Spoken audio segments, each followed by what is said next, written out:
Debs, Yes. did you know, What? after depression and alcoholism, social media anxiety disorder is the third biggest mental health issue in America? Seriously? Yes. There is no doubt that the internet overwhelms us with its influx of information that's made our time and attention span become limited and therefore more valuable. We're caught up in an attention economy that has riddled us with anxiety and makes us more prone to psychological manipulation. It certainly does. Social media has created a nation of content creators. A bit like us. Yeah, a bit like us. And we've become the method in which millions of people are interacting with communicating every moment, every day on a global scale. In response, we've become hyper-competitive content makers. Yes. Content making is a virtual way to develop relationships in the attempt to create emotional bonds with their followers. However, this virtual bond is regarded as an I-it relationship instead of the more tangible I-thou. The latter, which is formed through personal exchange and in real time, where real bonds are formed and sustained. We are sentient and feeling beings. We are social beings, and we're made up of emotions which connects us to others at a deep level. Yes. However, taking advantage of the massive developments in how we communicate and use technology, this has evolved over the beyond belief over the last 20 years. And it's here to stay. And it's become an integral part of our lives. Social media has become huge. And people use the different types of social media that involve apps and websites that drive users to forums for microblogging, social networking, social bookmarking, social curation, and wikis. Yeah, it's like a solar system that surrounds us, that goes beyond the usual suspects of Facebook, Twitter, Instagram, Snapchat, YouTube, etc. It's become like a universe. Yeah. Brian SOLIS, he's a digital analyst. He's an anthropologist and a futurist. And he introduced the conversation PRISM. Yes, that's a fantastic diagram. He's created an image that is like a unique snapshot of our current social landscape. You've got to have a look at this and see how big social media has become. It's become a minefield, and you'll discover just how many sites that go beyond the typical 3 or 4 that you're likely to use. I was amazed. Yeah, it is Well amazing. done, Brian. Well done. Technology can be progressive as it encourages communication and conversation in pursuit of connection that maintains relationships that otherwise would simply fade. You know, Riz, we have our friends, Damien and Lou. Hello, Lou. Hello, Damien. Hi, Damien and Lou. You know, since them leaving the UK for the Czech Republic, they connect with us regularly through video call.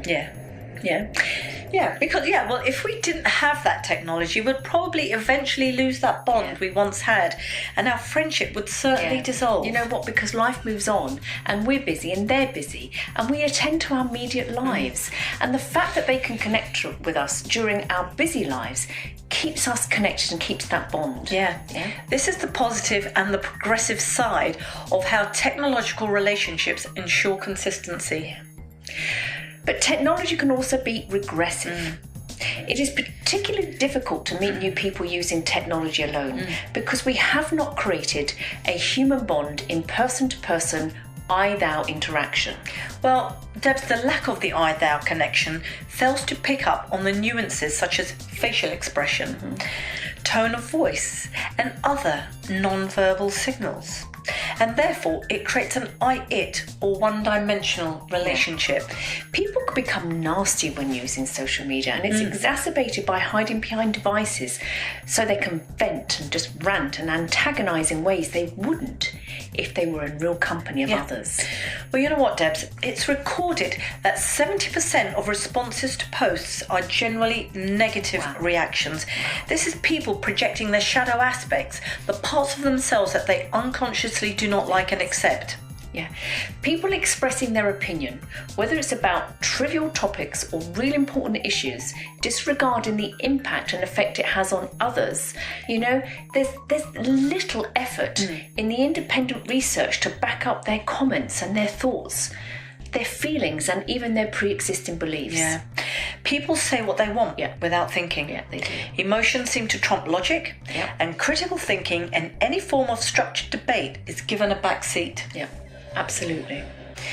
Social media is like the shepherd and the people are like the sheep that are herded towards ever deeper towards social compliance, where the focus becomes the digital world and the person seduced into the virtual world becomes less engaged in the physical world of real relationships. Yeah. Instead, they use social media sites to find validation and companionship that is missing in their real life. We have an inherent need to feel significant, and yet we feel increasingly invisible and unimportant, so we turn to social media for this validation and get caught up in what's called a feedback group culture. Teenagers or millennials are at greater risk of social compliance and manipulation because developmentally their thoughts and feelings and beliefs are impacted because they need to fit in with their peers. Yeah, in psychological terms, this can lead to what is known as a confirmation bias. The anxiety-suffering teenager is at risk of developing social media addiction. Developmentally, their sense of belonging advances their concept of self through sharing. Therefore, they must stay compliant to this digital world. This sets up a compulsion to check for notifications that lead to obsessive behaviour driven by the fear of missing out. It's a term known as FOMO, F-O-M-O. So you suffer from that, yeah, Debs? No. Social media affects the brain in the same way as a precursor to being hugged.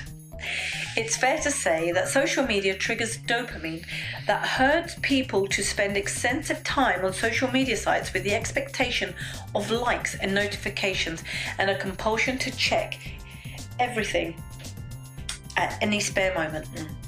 Have you felt guilty at the sudden realisation you've wasted a whole hour trolling through something online? I do.